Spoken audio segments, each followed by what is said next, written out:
Hello, welcome to Revenant Reads. I'm Vin, and this is the mid-year book freakout tag 2023 edition.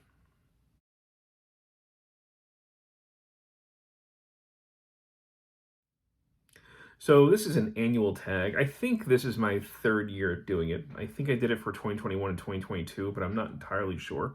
I have been very behind on tags lately just because I've had limited recording time. My goal for next week is to take some time out just to basically catch up on some tag videos. But this one is a little more timely, and I was kindly tagged for this by Randy over at the Literate Texan. He's a newer booktuber, but he's a lot of fun. He's also participating in Book Trek, an event that I created that is looking at and celebrating Star Trek fiction for the summer. And it's great seeing his videos on that. So I thank him for tagging me in this and giving me the impetus to get it done this year. So I'm going to go through these fairly quickly. It's quite a few prompts, and some of them I actually don't have too much to say. The first one, best book you've read so far in 2023. It's hard to say. There haven't been too many nonfiction works that have really blown me away. I did like Anders Winroth's The Age of the Vikings. That was a very good introduction. The Last Viking, the story of Harold Hardrada, by Dan Hallway. That was actually also quite entertaining. Although I wouldn't call any of them. I don't know if any of them are going to be a favorite or the best. I just recently read it, and I still have a pile in front of me from the Freshword Kills videos I was just making. I was quite impressed, as far on the fiction side of things, with My Cousin Rachel by Daphne du Maurier, a sort of gothic type romance that takes place in the around 1840s or so, although it was written in 1951. A wonderful character study and look at ambiguity and not knowing what to think of characters. And I thought that was done superbly in this book. So this might be the best fiction book that I've read this year. Number 2, best sequel you've read so far in 2023. I don't think I've read any sequels at all. I don't often read series, unless we count something like Xenophon's Hellenica, which was an ancient Greek history. That was a work that was essentially a sequel to Thucydides' History of the Peloponnesian War. So Thucydides died before he could finish that, and Xenophon kind of picked up the mantle and tried finishing it himself. So it's kind of a sequel. I don't know, since it's the only one maybe that I've read, I will say that that is the best one as well. I'm just not somebody who reads series very often, so I don't often get the sequels. 3, new release you haven't read yet but want to. I don't pay enough attention to new releases to know. Most anticipated release for the second half of the year. Same question, or same answer for that one. Biggest disappointment. I think in Historathon, the first quarter, Historathon is a year-long reading event where we are reading, discussing, and celebrating nonfiction history. The first quarter, first 3 months, we looked at ancient history. And I had a couple that were, I guess, disappointments. One of them was Norman Cantor's Antiquity. I thought that was going to be more about, based on its subtitle, it was going to talk more about ancient Sumeria, but that barely gets 4 pages of treatment. So I was disappointed in that way. So let me just adjust this a little bit to maybe even it out some. And another one that I read was Alexander the Great, The Hunt for a New Past by Paul Cartledge. That was very thematic, and that made it kind of frustrating. I didn't always get a clear sense of when events were happening or why, and especially those big events, and yet small events were often repeated ad nauseum. We're constantly reminded of small events as though it was the first time we heard them. I think because the book was made up of separate lectures that were then compiled into a book, there was a lot of retreading of ground. So that was also something of a disappointment for me. Biggest surprise of the year.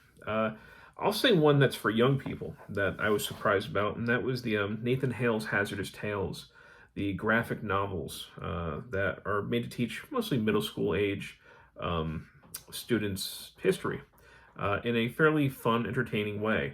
I am a middle school social studies teacher, and I also this year started a history book club, a monthly book club. And every month we look at a different historical topic and also a different historical format. So the first month was graphic novels, and we just basically chose books from that series to read. And I was impressed. I was actually very surprised by how much the author, Nathan Hale, he shares the same name with the teacher who was killed for spying for against the British.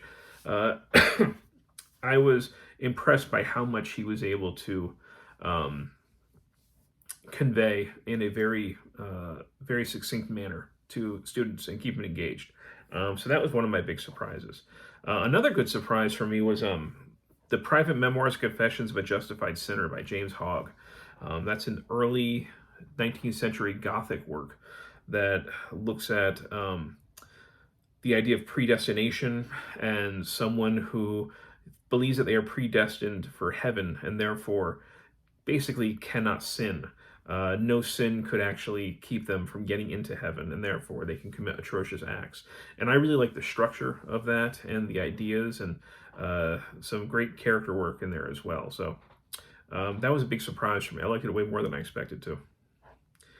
Favorite new author? I think for something to be called my favorite author, I would need to read more than one thing from them, and I don't often repeat authors. One that I will say I got a deeper appreciation for was, once again, Daphne du Maurier. 2 years ago, I had read Rebecca, and I enjoyed that overall, but I actually like this one, My Cousin Rachel, more. So it definitely makes me want to dive into her stuff more. So I definitely got a deeper appreciation for this author. 8, newest fictional crush. Not applicable. Newest favorite character. Again, I didn't have a lot of favorite characters this year. One that I did actually end up liking was Eric from The Phantom of the Opera. Tortured, and, quite... I actually found myself feeling more pity for him than I expected to. I thought there was a very emotionally affecting scene towards the end where he is essentially recounting having a woman touch him in a very innocent way voluntarily for the first time, and he is just overcome with emotion at it. And I thought that was a great character moment for him. Now, this is a book that can be very melodramatic, but that was one of the times that the melodrama actually worked. So I liked Eric. I thought he was a really interesting character. Book that made you cry. That book didn't make me cry, and no book has so far. Book that made you happy. Most books make me happy. One of the things that makes me really happy every year is reading for Saga Long in April, the Icelandic sagas. So this year we had read the Saga of Grettir the Strong and the Saga of Rolf Kraki, and those make me happy. The action and the dialogue, and I'm always smiling when I'm reading those. So those make me quite pleased. 12, favorite book adaptation you saw this year. I don't think I saw many adaptations so far this year. I think this year, was it this year that All Quiet on the Western Front came out on Netflix? Or was it the end of last year? Now I'm not sure, because this is me thinking about this on the fly. I remember liking the first half, at least, of that adaptation. I think that it kind of lost me in the third act and what they decided to do with the story. But there were some really good war scenes in that film. So I'm just going to go with that. I wasn't blown away by it, but there were definitely parts I really liked. 13. Favorite review you've written so far, or I guess, created a video about on Booktube. I don't know. This year, one of the ones that I had the most fun with, I guess, was Xenophon's Anabasis. So I'd already mentioned Hellenica, his continuation of the Peloponnesian War, but he also had read Anabasis, which was a lot of fun. That was about him basically recounting when he was a Greek mercenary, and he went to Persia, and essentially got stranded there with, his fellow Greeks, and they had to fight their way out of Persia and back home. And what was great about that was I was doing that as a group read with Mark from Book Time with Elvis, and also one of our subscribers, Stephanie. And as we were talking about the book, we were getting reminded of, or at least Stephanie and I, because Mark hadn't seen it yet, of the 1970s film The Warriors, about the gangs. There was the Warriors were a gang from Coney Island who have to fight their way back home through the different boroughs and the different gangs. And come to find out that was actually inspired by Xenophon's Anabasis. So not only did we read the book together, we also decided to have basically a watch party of Warriors, where we all turned around at the same time and we were texting back and forth, and that was a lot of fun. So if you want to find out more about that connection, you could check out my review. I don't really call them reviews. My discussion of Xenophon's Anabasis, the Landmark Edition.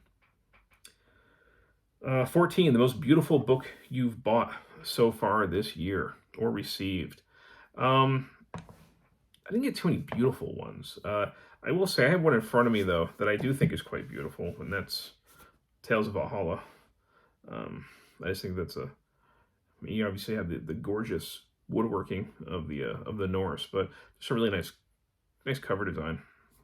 But I don't think I got too many beautiful books this year. What books do you need to read by the end of the year? Well, I am currently involved in Book Trek 2023, which is an event that I began. So it is the summer of Trek. So for June, July, and August, we are reading Star Trek fiction. So I'm going to continue with that.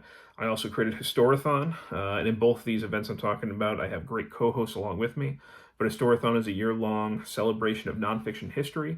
We've divided the year up into 4 quarters. Each quarter looks at a different time period. So from this point on, we're almost done with June. So we're almost up to the 3rd quarter, which looks at the years 1500 to 1820.